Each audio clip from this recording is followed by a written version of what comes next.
welcome to episode 23 of the Top 2 Inches Rugby podcast, brought to you by I Spy Surveys, the go-to specialist survey and inspection company based in Exeter, Devon. So, what's coming up on this episode? Obviously, we will be checking in on the news. Ollie will be here as ever to review the latest round of the Gallagher Premiership, and we will look ahead to the conclusion of the Heineken and the Challenge Cup, respectively. Obviously, my boys Leicester are in the final of the Challenge Cup on Friday night against Montpellier at Twickenham with fans, so absolutely looking forward to that one. Unfortunately, if Bath had made the final, we'd have been going, but we're not, so hey-ho, we'll have to watch it on the telly. And I think that's probably about it. There's not a great deal to talk about this weekend, so yeah, let's just crack on and get on with this episode. Hello, mate, how are you? Hello, mate. I am good, thank you. How are you? Not too bad. I'm just going to turn the volume down a little bit because you are very loud in my ears for some reason. Good to hear. Good to hear. As long as you can hear me loud and clear. I certainly can. So, how you been, mate? Good week? Mate, pretty standard week. Busy? What about yourself? Yes, I've actually had to earn my money this week, mate. Yeah, it's been a busy week for me so far, and it's only just got to Wednesday. So, hey-ho, never mind. But good news, fans were back in the crowds. Brilliant. Yeah, it was fantastic. Such good fun watching the games. And obviously we will chat about the latest round of the Gallagher Premiership in just a bit. Shall we just start on the news? Yep.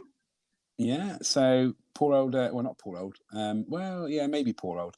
So in the news, BBC reporting Kyle Eastman has reported that he is retiring from professional rugby, citing the passion is no longer there. Bit of a loss, bit of a shame. Good player. Yeah, cracking player, in my opinion. He's unbelievable natural ability and skill set, isn't it? So yeah, it is a shame, and it's sad for a player of that sort of caliber and capability that I suppose that it's ended the way it has, isn't it? But sort of. Yeah, because I mean, obviously he played for Bath, he played for Tigers. Do you think he was better in the Bath shirt or the Tigers shirt?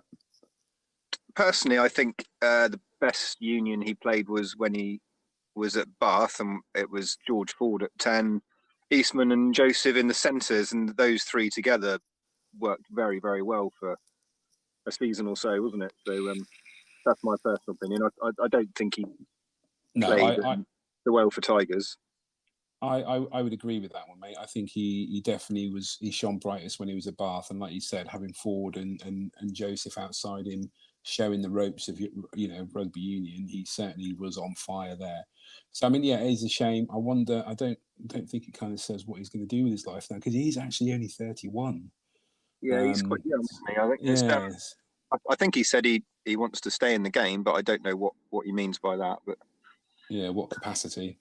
Obviously, I mean, from what I've heard, anyway, every player that's played or trained with him just can and nothing but hold him in the highest regard, isn't it? His ability and his sort of mind for the game and everything. So yeah, be certainly by the sounds of it a good guy to keep in if he's interested in having any sort of capacity, whether it be coaching or anything, isn't it? But, yeah, absolutely. And just moving along, so another phenomenal captain has retired from rugby altogether. Kieran Reid, the All Blacks captain, he has decided at the age of 35 he's going to retire at the end of the season. And I think he's obviously over in Japan at the moment. I think he plays for the Toyota Verblitz, I think. I'm sure it's them. Yeah, I don't know actually. Yeah, but yeah, so I mean, let's just have a little chat about him. 127 test appearances for the All Blacks. Named captain in 2016 following Richie Record's retirement. World Cup winner 2011-2015. Named World Player of the Year in 2013. What a guy! What a player! Yeah. What a career! I mean, fair play. He's obviously 35 now. He's probably getting a bit. Body's probably not as good as it used to be. and obviously he's over in Japan, cashing in on the older yen. Is it yen in Japan? It is, isn't it? Yeah, I believe so. Yeah. So yeah, I mean, absolutely fair play to him. Yeah. Has retired. Can't really say no more, mate. I think I heard an interview not that long ago, actually, on another rugby pod, and he was like a lot of the All Black players, just sounded like a real down to earth, humble type of guy. Like, and I actually feel a bit sorry for him in a way. I always have done, because he's like, you just listed off a lot of his or a fair amount of his sort of career achievements and that there, and it's unbelievable, isn't it? If you put that across Test players across the world over however many years. But I think he's almost always lived in the shadow of following on in the captaincy from the legend that was Richie McCaw, isn't it? So yeah, absolutely. And but to be fair, I think when Richie retired, he did definitely fill the boots to a degree. You know. Oh yeah, massively, but it's still big boots to fill always, wasn't it? But absolutely, yeah. Cracking player, yeah. It's just a shame we never got to see him over in the Premiership, really. That would have been pretty special. He probably would have gone to Tigers, I'd imagine. Tigers haven't been able to sign anyone of that sort of calibre for a few years, have they? Oh, I don't know. Nadolu's pretty decent. Anyway, let's maybe now. Let's not get onto Tigers. And obviously, I think last week I kind of hinted that the Exeter was signing the New Zealand-based prop Josh Asafia Scott, and I was right. It was Waikato. So yeah, that's been confirmed this week. He's only 24. He's something like 6'4", weighs like, I don't know, 19, 20 stone, and is an absolute monster. Yeah. Obviously, Thomas Francis is off to Ospreys next season. Sounds like a decent, replacement for him. Yeah, definitely. And obviously being a Southern Hemisphere, he's available all season, isn't he? So yeah, big tick there, isn't it? Is it okay if I Bagsy him now for my fantasy team next season? You do what you want, mate. You're going to lose whatever. So. We did discuss whether we were going to talk about this. We both agreed not to, so I'm not going to. But yeah, interesting things coming out of France. That's all I'm going to say. Gallagher Premiership. Let's have a little review of that one, shall we? Yeah, there's a couple of other transfer rumours. I nearly forgot Sarri's watch again. Go on. Yeah, don't forget Sarri's watch, mate. But another drubbing. What rumours have you heard? Well, Henry Thomas, Bath-related. Henry Thomas, apparently. I think it's pretty much a done deal. He's over to La Rochelle with Rayner Nogara, isn't it? So that seems like a decent deal for him. Yeah, definitely. He's not been in the greatest form for Bath, though, is he? No, he's not. He's not what I would say is first choice. But pretty useful number 2 choice in his position, isn't it? It's just it's a separate subject. We won't get onto Bath either, mate. But and the other one I heard was apparently Bristol and Pat Lam are speaking to Denny Solomona. Really? Yeah. I don't know how much is in that one. That is just a rumour at this stage, but that would be interesting because he's probably someone who needs a bit of a kickstart revival to his career, doesn't he? So Bristol could be a very good fit if that works out. Do you know what? That really surprises me because obviously Bristol have got quite a lot of quality wingers as it is. Yeah. So, where have you heard that one then? You can't say. I've got my sources, mate. I've got my sources. Somerset Times, yeah? No. I can't remember where I saw that. I mean, all honesty. Right, fair enough. Well, that's interesting. And yes, we did nearly forget Sarri's watch before we get into the Gallagher Premiership. Sarri's played Monday night, I think it was, at home against Amt Hill. Put on a show for the crowds. Put on a show for the fans. 69-12 victory there. Yeah. Literally all the boys are still playing. Tompkins is there. Maitland was Andy playing. Good's back. Andy Good, I think you mean. Oh, Alex Good. Alex Good's back. If Andy Good was back, that'd be fantastic. But he beat Leicester, mate. I think he might be struggling now, but to be fair to him. But... Yeah. But no, you're right. And not Andy. Jesus, what's he called? Now, yeah, is it Alex Good, isn't it? Alex Good, yeah, he was on the bench for Sarri, so he's back from Fullback, Japan. ex-England fullback. Yeah. But again, player, yeah, so it's good to see him back from Japan and playing. Mark McCall's not messing about me. I mean, the pack was Vunipola, George, Vincent Koch, Itoji Kapoku, Clark, I'm not sure about, Jackson Ray, Billy Vunipola. I mean, they ain't messing about, are they? They're going for it now. So, 69-12. They've got to win every game and win every game comfortably, haven't they? And also the Lions guys and probably the guys who are potentially going on the England tour need to get the game time in, don't they? Yeah, absolutely. Yeah, I totally agree. Fair play. Okay, so any more news or anything else you want to chat about before we get on to the Gallagher Premiership? No, nothing else from me. Good. Okay, so Friday Night Lights, mate. Your Bath at home to Sale at the Rec. Yep. 17 all at half time. Bath again got off to a flyer. Some great tries, although I do say Redbath's try was forward pass. Bayliss's try was really nice. Sale again had a couple of guys sent in the sin bin. Bath banging on the line and couldn't kind of make. Sale had two guys off at the same time, didn't they? And they kind of couldn't make it count when Sale were down to 13 men. But in all fairness to Bath, Sale, when they were down to 13 men, their defence just looked ridiculous. Tom Curry was on fire. Talk of him being the next England captain as well now. But just another sad day for Bath, really, wasn't it? Yeah, it's. I wasn't too upset to be honest. It was always going to be a tough fixture. Sale are a genuine top four side, and they were. They didn't play great, but they won. No. But just looking at the sort of starting line, going into the fixture, form and starting lineups again, and the fact that they're top four, a genuine top four side this season, and Bath aren't, it was always going to be a tough ask for Bath. But overall, it could have been a lot worse. To be fair, they put in a very good, certainly the first half, very good crack at it, and like you say, a couple of nice tries. I don't agree that it was a forward pass. It was the try was given, so end of. But moving on, I thought that'd be your answer.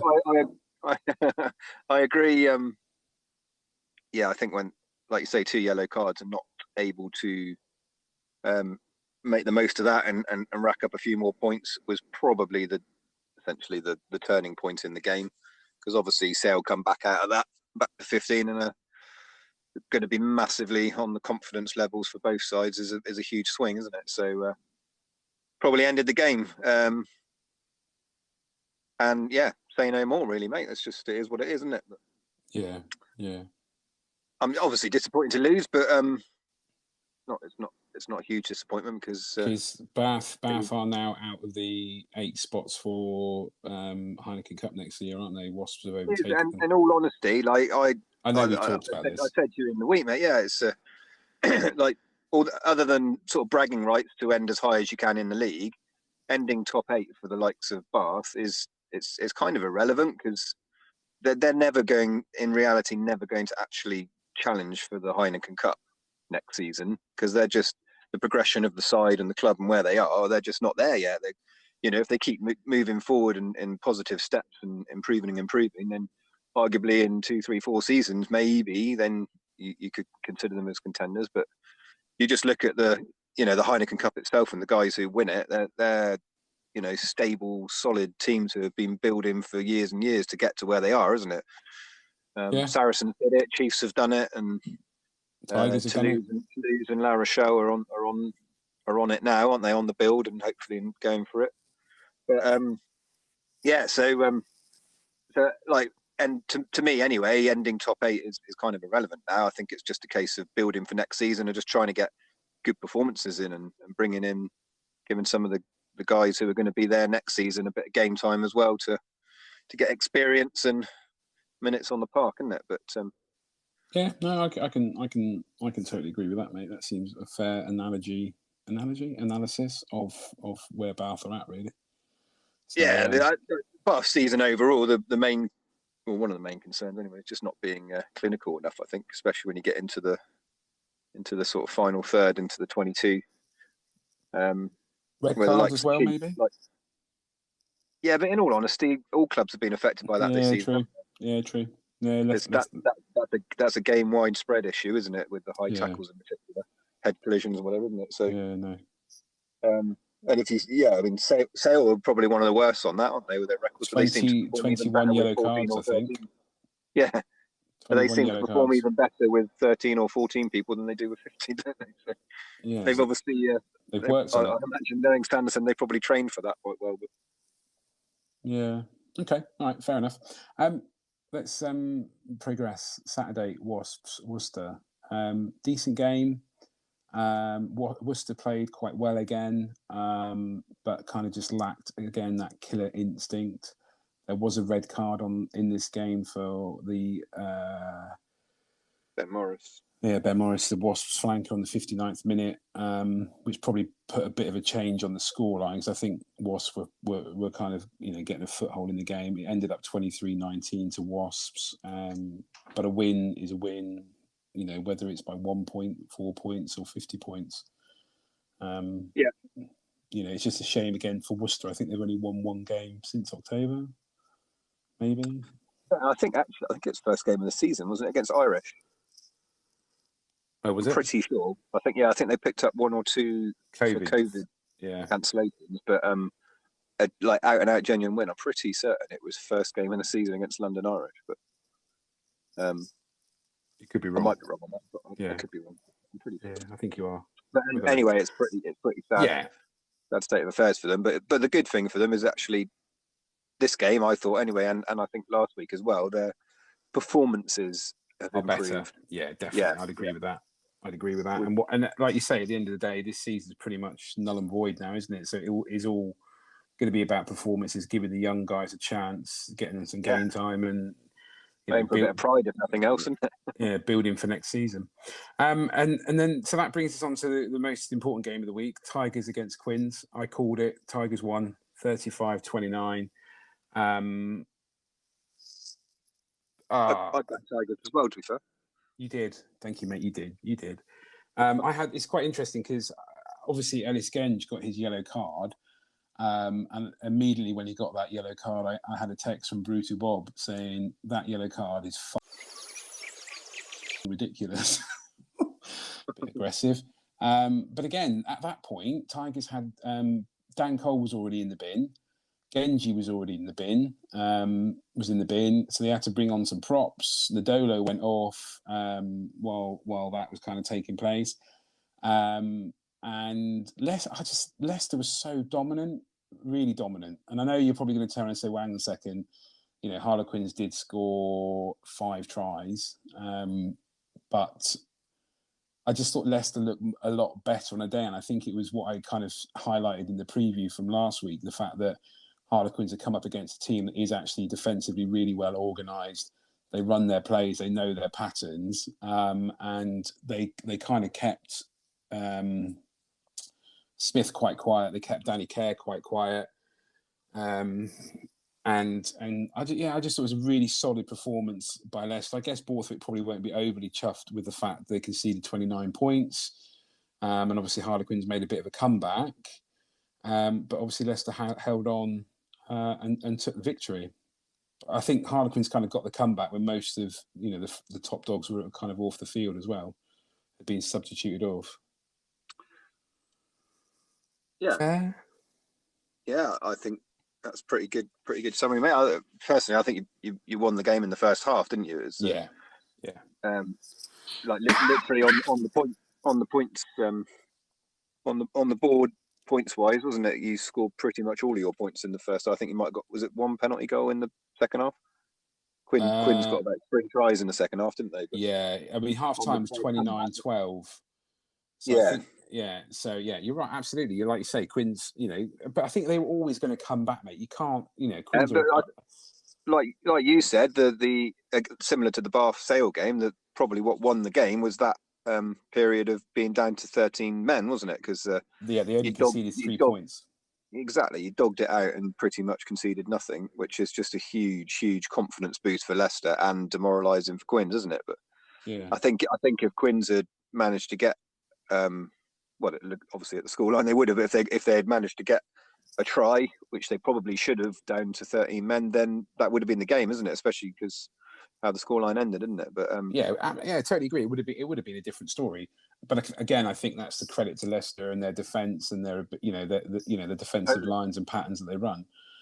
Just obviously, Bob, Brutal Bob gave his view on the Genge yellow card. I got to be honest with you, can't really see. Don't get me wrong. I know letter of the law, contact with the head was made, and etc. etc. But what else is he supposed to do? Just not bother trying to get the ball?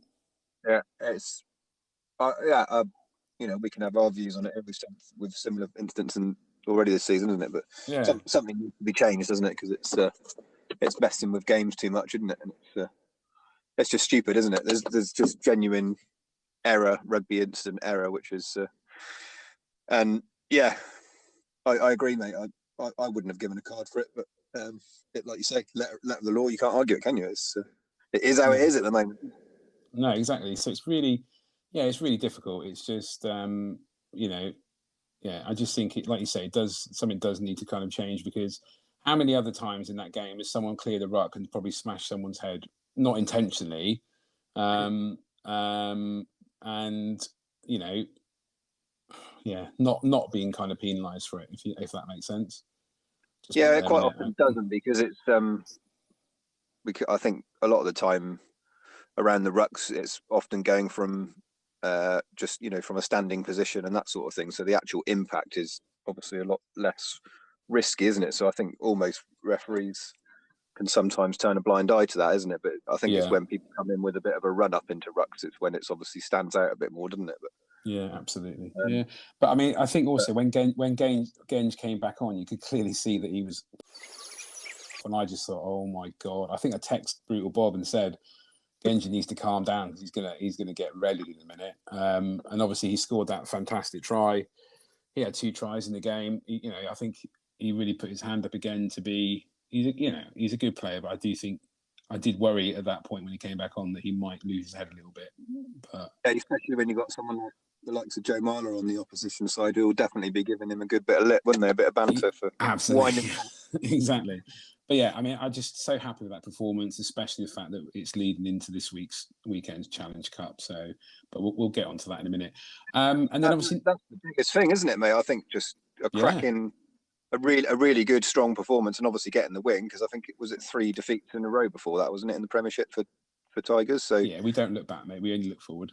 No, but I'm saying with the final, it's vitally important, isn't it? You don't want to be going into that with another Prem defeat, really, do you? No, you're absolutely right, mate. Yeah. So it stands us in good stead for this coming Friday night. So no games on Saturday, and obviously, as we mentioned when we started off, fans back in the crowd from Monday night. So there were fans in the game between Newcastle and Northampton, fans in the game between Bristol and Gloucester.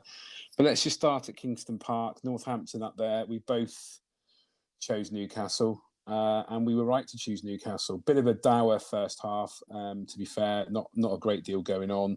Got a little bit more lively in the second half. Newcastle put in this amazing scrum where literally Northampton were going back at a rate of knots. Radwan scored. O'Bonnor scored for Newcastle. It was a lovely try. And something's happened to Northampton. The switch has gone off, I think. They just didn't look at the races at all, if I'm honest. They just looked quite poor, whereas Newcastle, coming off that really big victory at home last weekend against Irish, I think it was, played really well again. And it was one of those kind of gritty performances that they kind of can, churn out, especially at Kingston Park. Yeah, I agree. I think it's almost, like you say, it's a bit of a downward run of form for Saints in the last couple of games, and the opposite for Newcastle, isn't it? They've almost back to the sort of performances they were doing at the beginning of the season. So it's, but yeah, not. I agree. I didn't actually see the game live. I sort of flipped in and out of it, and then watched the highlights sort of. But yeah, not the best of spectacles, but good solid win for Newcastle, like you say, mate. Definitely. Which obviously then leads on to the other game on Monday night, the Bristol-Gloucester game, which was just ridiculous. Yeah, what a game. Something like 9 tries disallowed in the first half. Yeah, unbelievable. Just ridiculous. Bristol obviously went on to win 39-7, so they're happy. obviously Gloucester got a red card, which was, definitely a red quite early on, 16 minutes in. But again, it kind of seems that it looked like it galvanised Gloucester a bit, and they really, I got that text from you saying, bloody hell, Gloucester are making a game of it. But I think in the second half, Bristol just kind of got their killer instinct sorted out, didn't they? And then you saw the tries coming in from Malins, from Piatau, Ranrandra, But that first half, like you say, it was ridiculous. Now, was that just the fact that Bristol were overly confident? Because Piatau was like, he knocked the ball over, had the ball knocked over the line. He didn't even know the guy was coming. He was literally jogging in, and the fullback from Gloucester just came and hit him, dislodged the ball over the line. Was it arrogance from Bristol, or do you think it was just fair play from Gloucester and that never giving up attitude? Yeah, personally, I wouldn't call it arrogance from Bristol. I don't think that they're that type no, of side. No, but just maybe on that occasion, sorry. I totally agree. I don't think they are that kind of side, but I don't know. I think it's possibly, if anything, it's probably more a bit of almost overexcitement, fans being back in the crowd for the first time in over a year, isn't it? And they really wanted to put on a show, isn't it? So I think it was almost probably maybe trying a bit too hard at the beginning to do the fancy stuff and pull out a real show for the fans. But so some silly errors came, and it wasn't all silly errors. A lot of it was just down to either genuine errors or just like you say, hard dogged defence from Gloucester, wouldn't it? Because they, in the first half in particular, they really went at them, didn't they? They fought superbly, especially another red card, like you say, on the fifth, was it 15 minutes or something? Yeah. I think we said, didn't we? We said, was it first 15 minutes, there was like 4 or 5 disallowed tries and a red card. It's an unbelievable start to the game. Yeah. But I mean, just going back to the red card, there can be no real, it was a dangerous tackle. Luatua landed on his kind of head, neck, tipped over. That was stupid tackle. Yeah. I did wonder if it was, would it have been a bit different if there hadn't been the 2 guys there, but I don't think it would have. I think it was just a silly tackle, really. Yeah. But obviously, from that win, Bristol now are guaranteed are guaranteed a top 4 finish, whether that be home, more than likely. One more win is probably guaranteed home, isn't it? Yeah. So fair play to Pat Lam and his boys. And it'd be interesting if Solomona does come. Yeah, it will. That'd be well interesting. Well, I know. I've completely gone blank on the name of the Bristol winger. He didn't play this weekend. Oh, the I want to say Nadolo, but it's not Nadolo, is it? No. Now Lego, isn't it? Now Lego. That's it. Yeah, he's injured, isn't he?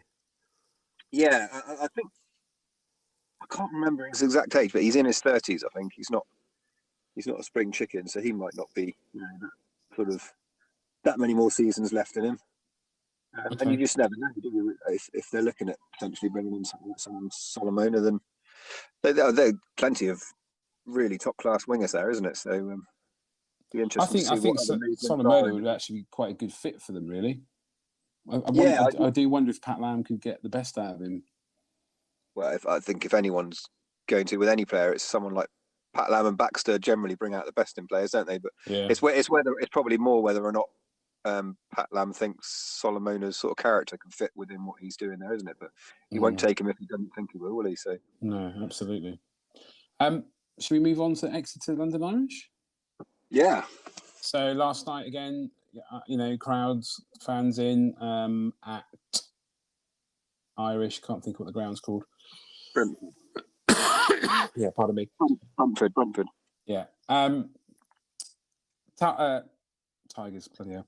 Irish were in the game, 19-12 at half-time. Sam Simmons scoring 3 tries, though. His brother scoring a try. Sam Simmons breaking the most tries in a season. I think he's up to 17. No, he's 19, mate. Oh, is it 19, is it? Sorry. I think the record was 17. So he needed one more try to equal it, but then he got 2 tries within quick succession in the first half, didn't he, to break it, and then finished it off with a nice third hat-trick try to go 2 in the lead. That boy is some player, eh? we've got. I mean, it's almost he needs a special mention this week, isn't it? Because that is just fair play, Simmons. Unbelievable. Yeah, well done, mate. Local lad to our area, my area. Torquay-born, wasn't he? Torquay-born? I don't know. I think he did. Do you know what he did? He did turn out for Torquay Juniors. He played a lot at Teignmouth, I think, didn't he? I think he played a lot of his rugby at Teignmouth. Yeah, so. Just quality, mate. You look at the list, that top scoring list, isn't it? I mean, there's some ridiculous names on there. Christian Wade. I think someone mentioned it was all batsmen. I think there was. Neil Back was the one from Neil, forward from the old days, wasn't it? And obviously Thomas Waldron, arguably Sam Simmons' mentor, who he succeeded, Hero. wasn't it? At Chiefs, but certainly taking over the mantle there, because Waldron wasn't too shabby at running up tries each season, was he? But no, mate, God no, he wasn't at all. Just flying, isn't he, mate? I think I just love to see him really now sort of gel and fit in well with that, and really challenge for a test spot in the Lions this summer, because that would be great to see. Yeah, I mean that would be fantastic. My kind of worry is, even if he goes on the Lions and has a fantastic kind of tour, is Eddie Jones even still gonna, Eddie's Eddie, isn't he? Eddie's Eddie, mate. Is he going to select him? I think there'd be massive uproar if he didn't. I think it would be very, very hard, very, very hard for Eddie not to. If he goes and proves himself internationally playing for the British Lions, then there's no justification not to play him for England, is there? No, he's proven himself as an international player, then, isn't he? Yeah. I agree. So I think that would be a pretty dodgy move by Eddie Jones. But we'll just have to see how he goes first of all, mate. It's going to be tough, isn't it? It's a bit, obviously, big old guys out there. To contest with, and it's not cheap, the guys he's used to playing with. So he's got to gel with the guys, isn't he, and work away in systems of playing so that he can bring out the best of himself or whatever. But I just hope it goes well. Hope he does it, mate, and carries on that form, because it would be great, obviously for him personally, but obviously for the pretty good for the Lions as well, wouldn't it? Yeah, it'd be fantastic to watch, mate. It's gonna be fantastic. It's gonna be awesome. So obviously good to see him and Falatau, because Falatau's older boy, isn't he? But he's a class act. But if you can get both of them on top form, gunning for test spot, then it would be make it interesting. A good thing for the Lions. Yeah. Yeah. No. Okay. I agree. I'm not sure Falatau's as good as he was, but hey ho. Let's just look ahead to next weekend. So no Gallagher Premiership. Obviously, the final of the Heineken Cup on Saturday. We'll come back to the challenge on the Friday. La Rochelle, Toulouse. Which way do you think that's going to go? I just hope it's not a kind of typical final between two French teams where they just are too scared to like play. The like the quarterfinals and semi-finals. I think if La Rochelle just go out and say and play, then they will do well, because Toulouse, their captain's not playing. He's banned, isn't he? Marchand. He's got a ban from the semi-final. I think it was a headbutt. So he's been cited for that. So he's not available. Zach Holmes isn't available either. And I think they've got a few more injuries. So I think it really is, if La Rochelle go out and just throw caution to the wind and play, with like the likes of Bottier and all the other lads that they've kind of got. Will Skelton and all those kind of guys. I think my money's on La Rochelle. Yeah, I don't know, mate. Really, mate. It's like up until now, I'm probably looking at sort of form and everything. You'd probably say Toulouse are the slight favourites. But yeah, I agree. I really do think it could go either way. It could be, and I the same as you. I just really hope that they actually go out and play rather than just go for that really dull, tight, physical, tactical game, isn't it? And a dull game of rugby. But the problem, I think, the slight problem is probably a more open game would suit Toulouse slightly more than. Do you reckon? I think so. Yeah, just with their halfbacks and back line. but they can both play it either way, can't they? So, yeah, I just hope it's A, a real physical contest, and B, they play a bit of rugby as well, wouldn't it? It'd be like a proper final. Yeah. Just go Okay. all guns blazing. Let's see some rugby. Let's see some rugby. I actually hope. I mean, I particularly like, obviously Dupont, arguably best player in the world at the moment, isn't he? He's a superb player. So if it's that from that point of view in particular, got a bit of a soft spot for Toulouse winning it. But on the other hand, what La Rochelle have done and are building there, and especially because Ronan O'Gara's there, isn't he, and obviously doing a fantastic job. I think I actually the same. Like my sort of heart's with La Rochelle to do it. But, yeah, I agree. Well, maybe we can watch that one together. We'll see. Because you're allowed in people's houses now, aren't they? So, also this weekend, before we go back to Tigers, it's the Allianz Premier 15s semi-finals. Harlequins are taking on Wasps at 12:30. Saracens are taking on Loughborough Lightning. Last year's final was between Quins and Saracens, which Saracens won. I'm expecting Saracens to make the final, but I actually think Wasps could potentially put one over Harlequins, if I'm honest, judging and looking at the form of the season so far. They've been really good. They had a good result last week, didn't they? Yeah. So it's, I think week before. It's going to be a really interesting weekend in the ladies' game. And again, maybe we can, as there's no kind of rugby on Saturday apart from the Heineken Cup final, which is at 4:45. Maybe we can get that up on the radio and listen to that, mate. And, give it a bit of feedback next week. Let's do it. So yeah, really looking forward to that. Really looking forward to it. But the one that I'm looking forward to the most is obviously Friday night at Twickenham. 10,000 fans in the crowd. My boys against Montpellier. Let's just discuss. You're staying up for that one, eh?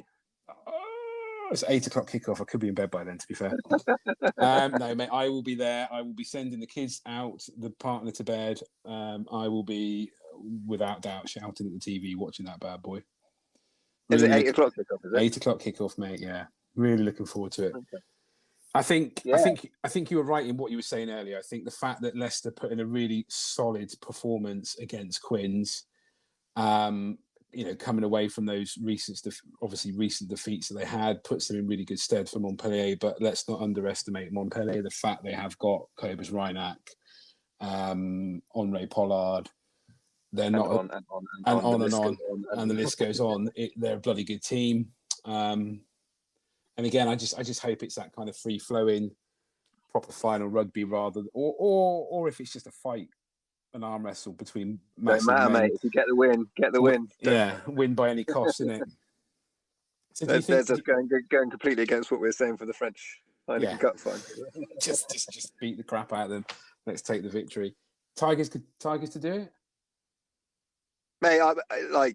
It's one of those, isn't it? On paper, Montpellier should be winning that 8-9 times out of 10, shouldn't they? Just going on paper, player for player, and all the rest of it. But Tigers definitely can win it, and certainly with the momentum and form that they've been building throughout the season, but in particular the last few rounds or last few games or whatever, then yeah, definitely they can definitely do it, mate. So got to go for it, mate. English side, that goes against the grain for me, but that must be hard for you to make that decision, mate. It must be tough, but thank you.